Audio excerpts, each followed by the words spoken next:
আবারও না আসলে নয়, চলে আসলাম সেই চুকনাগরে ভাইরাল পানের দোকান রামদাদার পানের দোকান। লক্ষণ কাস্টমারদের জন্য পান সুন্দর করে বানাচ্ছে। দেখেন বর্তমান তার দোকানের কাস্টমারের কি অবস্থা।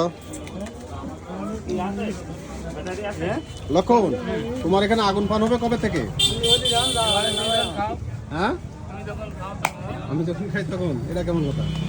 আর এই পাশে আমাদের সেই কাঙ্ক্ষিত রামদাদা আবার নতুন করে পান সাজাচ্ছে কাস্টমারদের জন্য। দেখেন দুই পাশে কাস্টমারদের ভিড়।